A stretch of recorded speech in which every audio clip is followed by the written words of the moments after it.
again. Him and his girlfriend considered buying, but they rented a townhouse instead. The rent for this townhouse, $2,700 a month, okay? And they thought about buying, but basically Jacob Newberger said, you know what? Transaction fees, I may want to buy a bigger house later, which means I'll have to turn this thing and pay commissions to the realtor twice. I may or may not get my money out of this house because you don't know what the housing market is going to do. I may have to move for work. It's just too expensive to buy a house, too much hassle. So I'm going to rent, okay? Now, here's my questions for Mr. Newberger. Again, you don't buy for an investment, okay? So actually, this guy was doing the right thing. He basically said, look, a house isn't an investment. A house is a place you live. I want the lifestyle. I want the experience. So I'll just write a check for $2,700 every month and then leave when I'm done, okay? And he said, maybe I want to buy, I got my girlfriend here. Maybe we have a kid. Maybe we want a different house. Maybe we don't like this place down the road. Maybe we want a bigger house. In other words, he's not planning on being there for a long time, which is a good reason to rent, okay? And he may want to move from Denver. If his company, if he has a better job opportunity across the country, you can't just up and move. If you have a house, you got to sell it. Maybe you'll make money on it. Maybe you won't. But anybody who's ever sold a house knows that is a big, big deal. So basically, this guy's doing it for convenience. He wants to be mobile. He wants to have all of his options open. So he doesn't want to buy. He wants to rent. He may want a bigger house. He may want a house in a different area. He may just want to leave, which is probably the reason he has a girlfriend, not a wife, as well. Again, millennials are just different than boomers. Case number 3 in the article, Madeline Smith and her boyfriend, both in real estate development, so they know the business. They nearly bought a house in Denver 2 years ago. In fact, they even decided to offer $25,000 over the asking price to make sure that they got it. But at inspection, they start adding up the expenses for care and upkeep. And here's the thing that they said that has me scratching my head. They said, look, this house comes with a beautiful yard, but who would maintain it? That would cost a lot of money. So here's me, the old man, thinking, I have a yard. Who's going to maintain it? Well, me, of course. That's what a homeowner does. He maintains his own yard, right? Wrong. Boomers don't maintain their own yards quite often. Okay. They don't wash their own cars. Everything is paid to have it done. When's the last time you saw somebody in their driveway washing their car? Unless you go by my house, almost never. Car washes do that. Lawn services cut grass. So they saw upkeep of a yard as an extra expense.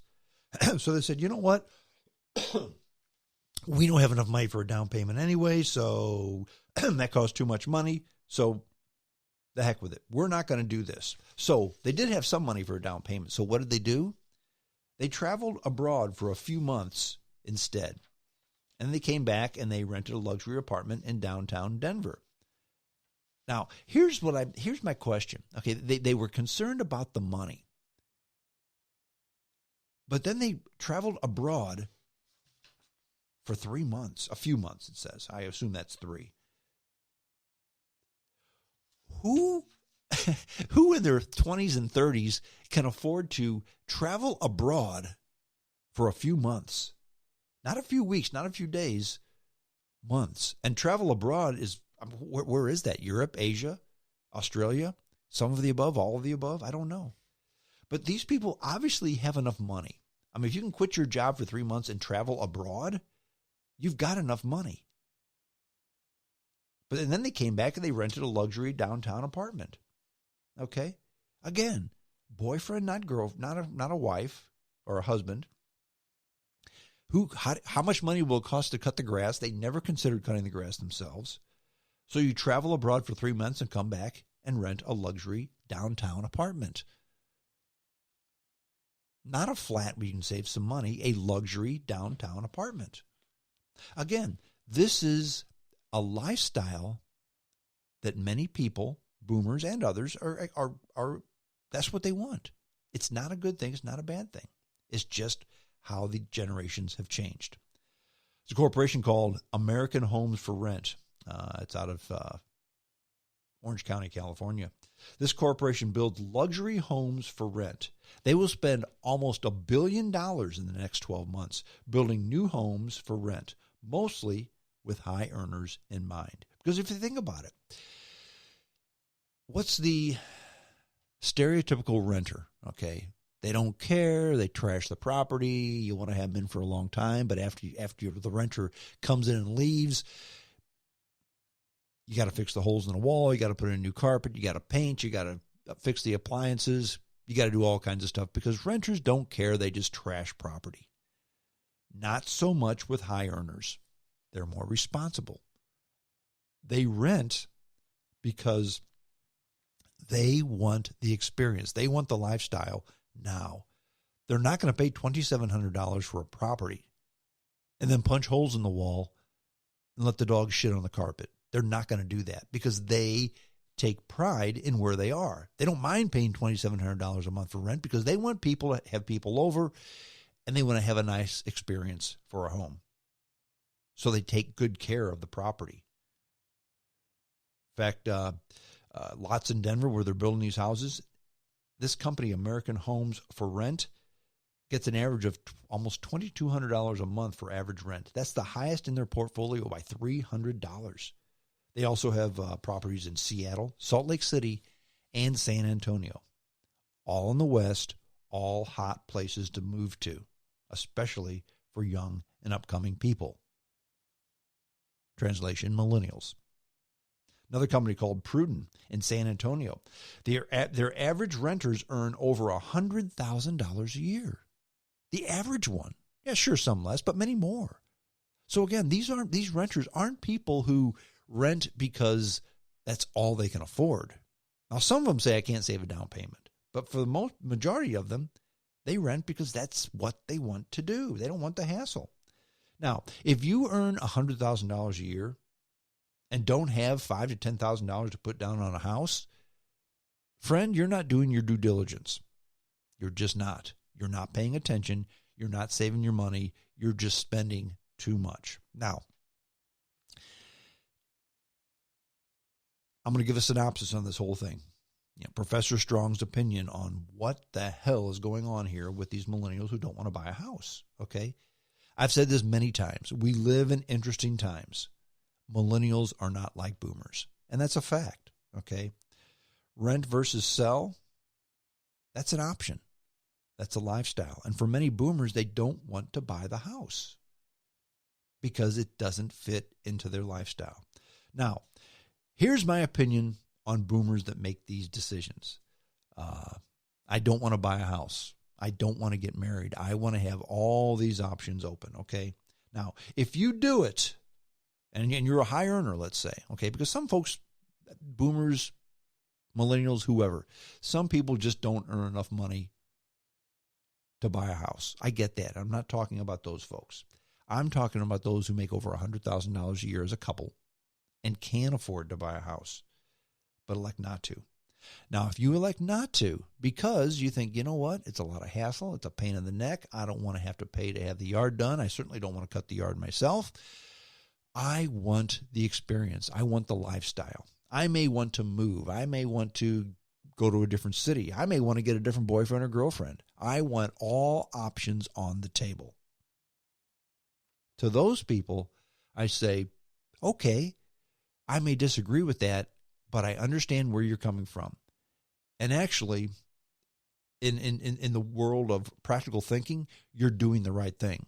Because I would also say that if you may move, if you may want to go to a different city, if you may want to dump the boyfriend or the girlfriend for a better model, you shouldn't be buying a house, especially with that individual, because there's too many moving parts to buy a house. Now, if that's why you're doing it, I say, you know what? Hats off to you because you're doing it for the right reason. You want the lifestyle, but you don't want the commitment. You want the lifestyle, but you don't want the responsibility that goes with home ownership and the investment and the tying up of capital and. If that's the reason you're doing it, fine. But if you're doing it because you say, oh, we earn $100,000, we can't possibly save $5,000.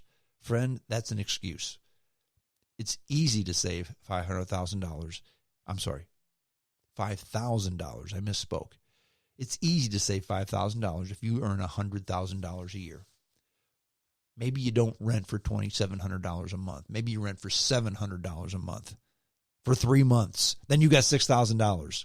Case closed. Okay, so you live in a shithole for 3 months. Big deal. In 3 months, you've got the money. What am I missing here? Okay. The bottom line is, if you're doing things because you want to do it, that's the reason to do things. The reason for doing what you want to do is the reason for doing it. If you've looked at everything and you think, you know what? I'm not going to buy, I'm going to rent. I'm going to do this. I'm not going to get married. I'm not going to put roots in an area because I may want to buy a bigger house. I may want to move to a different neighborhood. I may want to move to a different state or a different country. I may want to dump the boyfriend or girlfriend for a better model. If you're thinking that way, don't buy a house. But don't come to Dr. Strong and say, I earn $100,000 a year and I can't save money. Bullshit. You can save the money easy if you earn that kind of money. Very easily. Millennials. I don't know that I'll ever understand them. I don't know that they'll ever understand me. But I also don't think that there's a millennial listening to this broadcast, because I know there are millennials who listen to this broadcast. There's not a millennial who listens to this broadcast that gives a shit about what I think about them. They don't. Nor should they, because they're doing their own thing, their own way, in their own manner. And as far as that goes, they're actually following Professor Strong's pathway for life perfectly.